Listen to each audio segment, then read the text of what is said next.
munsi tugiye kuvuga ku kintu gishobora kurakaza bamwe mu banyabwenge n'abize cyane, ariko ni ukuri kudashobora guhinduka. Ijuru ntiryinjirwamo n'abahanga cyangwa abasobanukiwe amategeko y'idini gusa. Niba wari uzi ko ubumenyi bwari bwo buzagukiza, uyu munsi ugiye gutungurwa. Reka turebere hamwe. Kuki Yesu yavuze ko nutamera nk'umwana muto utazigera ubona ubwami bw'Imana? Ese wigeze wumva ushaka kwizera Imana ariko washyiramo ubwenge ukibaza uti ibi bishoboka bite? Hari igihe ubwenge bwacu butubera urukuta rudutandukanya n'Imana. Uyu munsi hano kuri Gukiza TV tugiye kurebera hamwe uburyo bwo gusenya urwo rukuta, tukiga icyo bamwe bita ibanga ryo kwizera Imana nk'umwana muto ubwira si icyo ashaka atishisha. Ndiharinde Ntwari Charles mbahaye ikaze. Ijuru si iry'abanyembaraga ahubwo ni iry'abanyantege nke imbere y'Imana. Kora subscribe maze dukurikire iki kiganiro kugeza ku musozo, kuko uyu munsi tugiye kureba uburyo bidusaba kumera nk'abana bato kugira ngo twinjire mu bwami bw'Imana mu ijuru. Ese wari uzi ko ibyo wishimira cyane, ubwenge bwawe, amashuri yaba y'isi cyangwa ya teolojiya, ndetse n'ubunararibonye bwawe mu buzima bishobora kukubera inkomyi n'inzitizi ikomeye kubuza kwinjira mu bwami bw'ijuru? Ni kenshi twibwira ko kugira ngo tugere ku Mana tugomba kuba abantu bazi kuvuga neza, intyoza, bafite ubumenyi buhambaye cyangwa basobanukiwe amategeko yose y'idini. Ariko ukuri guhari ni uko rimwe na rimwe ubwo bwenge butubera urukuta rudutandukanye n'ukuri kw'agakiza. Yesu ntiyigeze avuga ko tugomba kuba abahanga cyangwa abanyabwenge kugira ngo tumwegere, ahubwo yatanze itegeko ritunguranye agira ati, muhinduke nk'abana bato. Muri iki kiganiro tugiye kwinjira mu mizi y'iri jambo, dusobanukirwa impamvu kwinjira mu bwami bw'ijuru bitadusaba imbaraga z'umubiri cyangwa ubuhanga bw'isi, ahubwo bisaba umutima utandujwe n'ubwibone, wicisha bugufi kandi witeguye kwizera Imana nk'uko umwana yizera umubyeyi we. Kugira ngo dusobanukirwe impamvu Yesu yahisemo urugero rw'umwana, tugomba kubanza kureba imiterere y'umutima we. Umwana muto ntazi kwirata ibyo atunze keretse kwirata ibyo ababyeyi be batunze ahubwo. Ntabwo ashingira agaciro ke ku nzego z'ibyubahiro cyangwa ku ngano y'amafaranga afite mu mufuka, dore ko nta nayo aba yifitiye. Mu maso ye ntabwo yireba nk'uhambaye kuruta abandi, ahubwo afite umutima ukeye utaranduzwa n'irari ry'icyubahiro cyangwa kwikuza. Uko niko kwicisha bugufi nyakuri Imana ishaka ko abantu bose tugira. Umutima uzi ko imbere y'Imana dushyika turi ubusa, kandi ko ntacyo twakwiratana imbere y'umutunzi w'ibintu byose. Mu bwami bw'ijuru amategeko agenga icyubahiro cy'Imana atandukanye kure cyane y'isi dutuyemo. Mu gihe isi yubaha abishyira hejuru n'abafite imbaraga, ijambo ry'Imana muri Matayo 18:4 riratubwira riti, nuko uzicisha bugufi nk'uyu mwana muto niwe mukuru mu bwami bwo mu ijuru. Ibi bivuze ko icyubahiro nyakuri kiva ku kumenya ko Imana ari igenga imitima yose, maze twebwe tukayicisha bugufi. Guhinduka nk'umwana ntibisobanuye kuba injiji, ahubwo bishingira ku gufata icyemezo cyo kureka ubwibone budutandukanye n'ubuntu bw'Imana. Ikindi kintu cyihariye kiranga umwana muto ni ukwizera kutarimo amakenga cyangwa gushidikanya.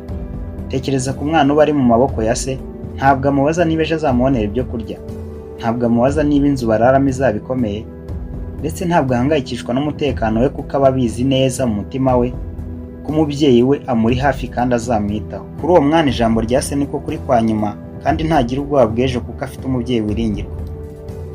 Uku niko kwishingikiriza ku Mana 100% dusabwa nk'abana b'ijuru. Akenshi twebwe nk'abantu bakuru, ubwenge bwacu butuma dushaka gutegura buri kantu kose, tugashaka kumenya uko ejo bizagenda, maze byakwanga tugahagarika umutima. Ariko kumera nk'umwana muto mu bwami bw'ijuru bivuze kuryama ugasinzira uzi ko so mu ijuru adasinzira. Ni ukwizera uburyo Imana ari inyangamugayo, tukarekera ibyacu byose mu maboko yayo, tuzi neza ko n'ibigaburira inyoni ndetse ikambika n'indabyo zo mu murima, twebwe abana bayo itazadutererana.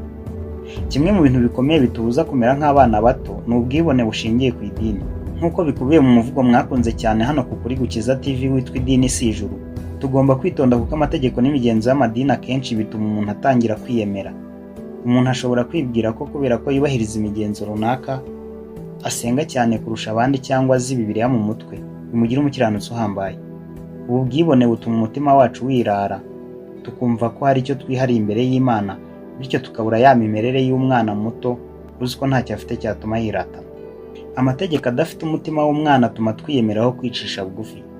Ukuri ni uko Imana idashaka idini rirata ibikorwa, ahubwo ishaka imitima yoroshya nk'iy'abana, imitima izi neza ko idakeneye imigenzo ihambaye kugira ngo igere kuri se, ahubwo ikeneye urukundo rwe n'ubuntu bwe gusa. Inzitizi ikomeye abantu bakuru bakunze guhura nayo ni ugushidikanya kwinshi guterwa n'ubwenge bw'isi. Uko tugenda dukura, isi twigisha gusesengura buri kantu kose, kudapfa kwemera ibyo tugaragarizwa, no kubanza gushaka ibimenyetso bifatika mbere yo kwizera.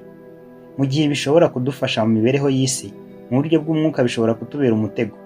Ubwo bwenge butuma dutangira gushidikanya ku bushobozi bw'Imana, tukibaza tuti ese koko Imana yabikora? Ese birashoboka ko uyu mugisha nanjye wangeraho? Uku gushidikanya kudukuramo ya mitima y'abana bategereza byose kuri base badashidikanyije. Umwana we ntabwo agerageza gusesengura niba se afite ubushobozi bwo kumugurira ibiryo cyangwa imyenda. Iyo se amubwiye ati nzabikora, umwana abyizera atyo akabaho atuje. Mwese muzi ko umwana amenya kuvuga asaba se kuzamugurira imodoka n'indege. Impamvu nuko aba yiyumvisha ko se ubwo bushobozi atabubura, kabone nubwo yababona baba mu nzu itabamusima. Natwe nk'abana b'Imana dusabwa kurenga gushidikanya guterwa n'ibyo amaso yacu areba cyangwa ubwenge bwacu busobanura, maze tugafatira Imana ku ijambo ryayo. Kumera nk'umwana bivuze kwemera ko ubushobozi bw'Imana buruta kure cyane ubwenge bwacu, bityo tugatura imitwaro yose mu maboko y'umubyeyi wacu utabeshya, twizeye ko icyo yavuze azagikora nta gushidikanya. Mu buzima busanzwe mu isi dutoza abantu gukura, kwigira no gushaka uburyo bwo kuba abantu bakomeye kandi bishoboye. Isi dushishikariza kurira inzego tugana hejuru, ariko mu bwami bw'Imana inzira igana hejuru inyura mu gusubira inyuma, guturisha intekerezo zacu ukicisha bugufi. Icyo ugomba gukora uyu munsi si ugushaka ubundi buhanga bushya cyangwa gushaka uburyo urushaho kuba uwo abantu bubaha, ahubwo ni ukwemera gusubira inyuma ukaba muti imbere y'Imana, kwemera ko umutima wawe nta jambo ryawe riruta iry'Imana, kandi ko nta mbaraga zawe zishobora kuguha iby'ubuntu bwayo buguha ku buntu. Gusubira inyuma bivuze gukuramo rya koti ry'ubwibone n'icyubahiro cyangwa iry'idini twambitswe n'isi, maze tugahagarara imbere y'Imana turi ubusa nk'umwana ugitangira kwiga gutambuka. Ibi bisaba ubutwari bwo kuvuga uti Mana, nubwo isi mbona nk'ukomeye, imbere yawe ndi umwana muto ukeneye kuyoborwa. Iyi ntambwe yo gusubira inyuma ni idufungurira amayira yo kwinjira mu bwami bw'ijuru, kuko Imana idategereza ko tuza turi abahanga, ahubwo itegereza ko tuza turi abana bayo banyotewe n'urukundo rwayo. Gusubira inyuma nk'umwana muto bigomba kugaragarira no mu buryo dusenga. Abantu benshi bibwira ko kugira ngo Imana ibumve bagomba gukoresha amagambo menshi atomoye, asize neza kandi akurikiranye mu buryo bw'indimi z'amadini, nk'aho barimo gutanga raporo mu nzego z'ubuyobozi. Ariko uyu munsi ndagusaba kureka iyi migenzi guhagarika umutima, rimwe na rimwe ukumva ufite ipfunwe ryo gusenga mu ruhame kuko ayo magambo utayafite, maze utangire gusenga nk'umwana muto.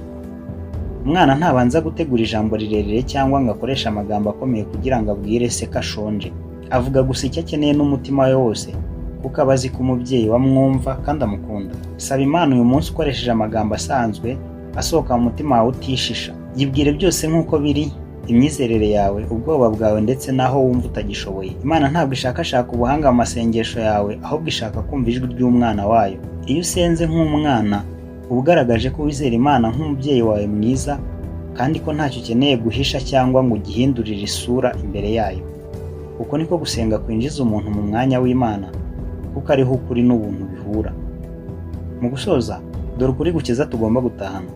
Ijuru ntabwo ari umugisha w'abanyembaraga, abanyabwenge cyangwa abakomeye mu maso y'isi, ahubwo ijuru ni urugo rw'abemeye kuba abanyantege nke imbere y'Imana, bakayisanga bafite umutima ukeye nk'uw'umwana muto.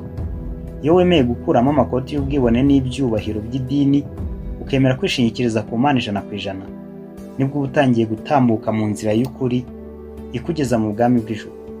Kwizera nk'umwana nirwo rufunguzo rwonyine rugufungurira imiryango y'agakiza k'iteka. Mwibuke, Yesu yaravuze ati njye nzira n'ukuri n'ubugingo ntawe ujya kwa Data ntamujyanye. Nta bundi buryo bushoboka bwo gutuma ugera mu ijuru keretse guca bugufi ukagira umutima nk'umwana wizera ko Yesu ari we wenyine ubasha kukugeza mu bwami bw'Imana. Ese hari igihe wigeze wumva ko kwizera kwawe gucitse intege cyangwa ukumva Imana ikuri kure kuko utazi gusenga amagambo menshi cyangwa kuko utumva ibintu byose mu bwenge? Twandikire muri comments munsi y'iyi video utubwire niba nawe uyu munsi witeguye gusubira inyuma ukaba nk'umwana muto imbere y'Imana. Inyunganizi zawe ni ingenzi cyane kuri twebwe, kandi turazirikana cyane ko babandi badasiba kutwandikira banyotewe no kumenya ukuri kubageza mu ijuru, nabo ari ingenzi cyane mu buzima bwacu.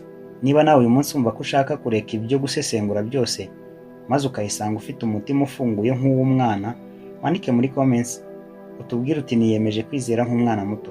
Ibitekerezo byanyu biradufasha cyane kugira ngo dukomeze kuryoherwa n'uku kuri kudukiza hano ku Kuri Gukiza TV.